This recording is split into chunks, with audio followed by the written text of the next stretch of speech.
All right. Hi, I'm Mark. We're at Phoenix Ayahuasca in Iquitos, Peru. Um, this is an ayahuasca centre that I own and operate with my sister Tracy. I'm the ayahuasca cook here, as well as an ayahuasquero that works with ayahuasca, the medicine ayahuasca. I just wanted to give a little bit of a talk about where we get our ayahuasca from, and the processes involved in ensuring that we've got a good supply of ayahuasca now and in the future. All right, what we've got today, we had a delivery today, that's why I'm doing it, is we've got 33 kilos has turned up here today. I asked for it. One of the local villagers, his father and family have planted this ayahuasca some time ago. They won't take me to see it. It's in a place in the jungle that is theirs to look after, and they don't want people to know where it is for obvious reasons, so they don't want it knocked off, which I respect them for that. I talked to them about it before they harvested the plant, and I had a message from the grandmother of ayahuasca some time ago about the harvesting of ayahuasca vine to drink. And it's exactly what it's for. Ayahuasca's been put here, or it grows, it's provided by nature, for us to learn from and to connect with nature and the spirits that are in the forest and on our planet. And the grandmother said, it's my daughters that you drink, that you get the messages from, and that's their job. They're not food. We don't eat ayahuasca for food. We don't make buildings out of it. It's a drink. And when we harvest the vine to drink it, that's its purpose. So it fulfills its role, if you like. But she also said to me, when you take one of her daughters, when you take one of the vines to prepare it to drink ayahuasca, is to put 4 pieces of the vine back in the ground near where you took it from, if you take the whole plant. And to plant them in a semicircle facing the north. Now why, I've got no idea. That was the instruction. So each time we buy ayahuasca, I ask the guy to make sure he puts at least 4 pieces back in the ground around where he's taken the vine from, with the appropriate trees. They know what they're doing. They're the locals. They know this plant. Just to top that off, when they bring it here, I take some of the pieces while it's still very much alive, and I put it into the property here in the same patterns. I put in 5 this morning when we got this fresh. So in essence, this doesn't actually die. We take it from a place, and we bring it here to prepare it. We cut it up, we pound it, we do the preparation for it. But when you take some pieces, it's still very, very much alive. It still has root systems here. And we put it back in the ground. It's transplanting the plant. It's not killing it. So the original plant still lives in some form. That's my philosophy on it.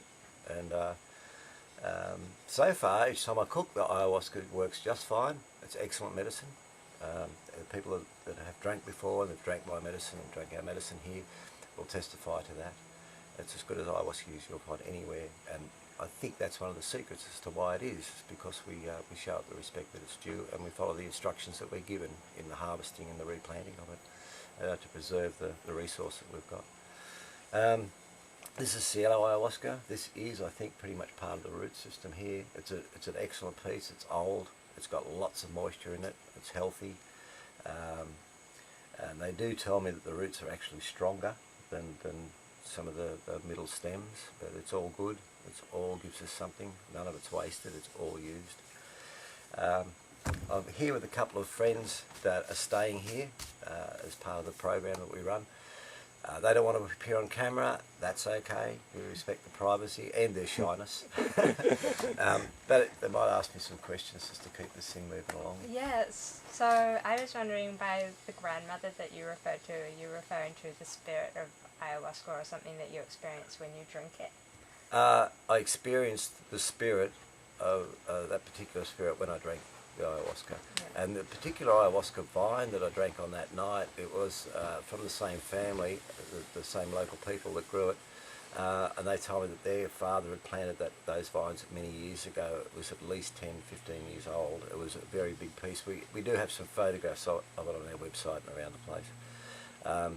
And we got it very fresh. I think that's one of the secrets. I think if you go out in the jungle and you harvest this and you take it into town and you're trying to sell it and you can't sell it and it's sitting around in the sun, it's not treated, it's not used, it's not cooked quickly, then it starts to lose its energy and it doesn't yield as much actual fluid and it's not as strong. But the, it was, I'd never heard of the grandmother of ayahuasca before, but the vision that I had, she was, I was beside this huge vine, and I'm talking about the size of Machu Picchu mountain type vine, looking down on the rest of the jungle, and I could see all these smaller vines, which were all mature vines, but they were very, very small in the vision, and we were coming in and taking it and going back and, you know, obviously doing ceremonies and drinking it. And she was saying to me, this is what we're for, this is what my daughters are here for, and this is what you should do. She also gave me a message that she said if man does not heed and take notice of the messages that we're getting, that her daughters are giving us, then we are in a lot of trouble as a species on this planet. The planet will survive, it's survived many, many different things in its life, but for us to survive with the damage we're doing to our environment, but we need to actually heed some of these warnings that we get, the teachings we get from ayahuasca. She was a very strong spirit.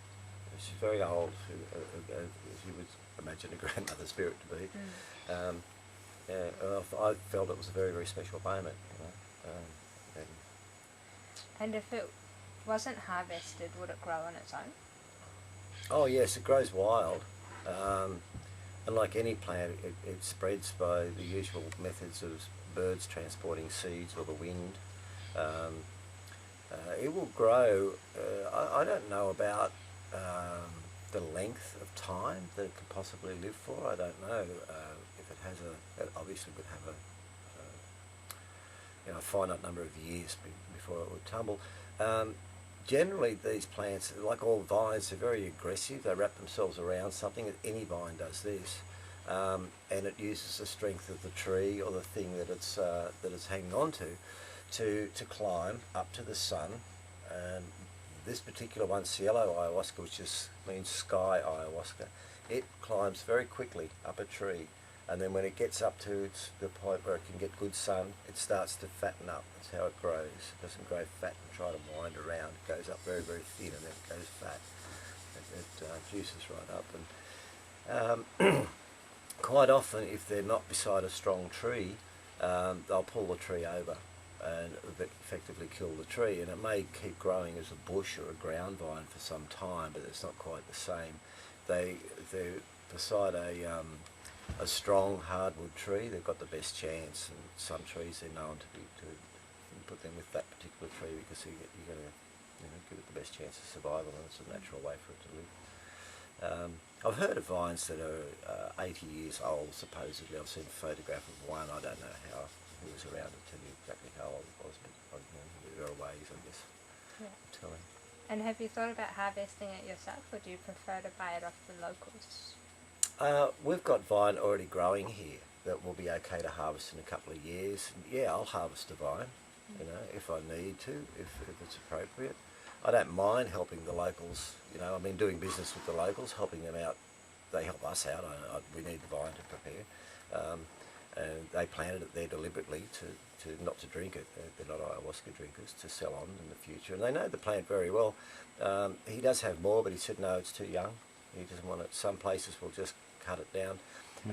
The young guy that's delivered this, he's obviously not the man that planted it. It's his father. He told us our dad did this many years ago. So they're sort of learning, I guess, from us, I guess from their father, that there's a life. Your lifestyle can be supported. You feed your family if you're looking after these plants in the jungle. And this is just one of the many plants that they have. One of the brothers down there will get you boards for timber for cutting. We'll cut boards for building. And he knows very, very well which trees to select. And they're very, very good men. They're not here just to cut things down and sell it to make a profit and head off into town.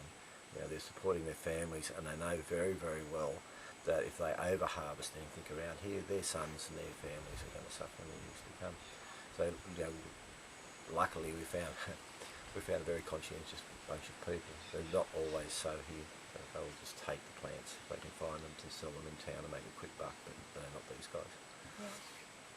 So it's quite sustainable, the practice of the people that you're doing business with? I believe so, yeah. And part of the role, part of the lifestyle of being here is to take an active role in that sustainability, and hence the putting back. And I think that was why I was given the message in ayahuasca.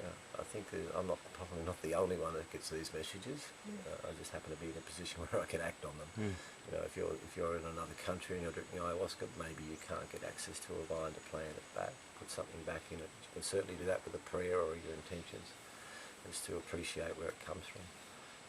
Yeah, I'm lucky that I'm in a position where I can put some back in the ground, and I hope live long enough to see it grow and to use it in the future, and to get this property has been harvested for its hardwood in its lifetime, as most of the area around Iquitos has.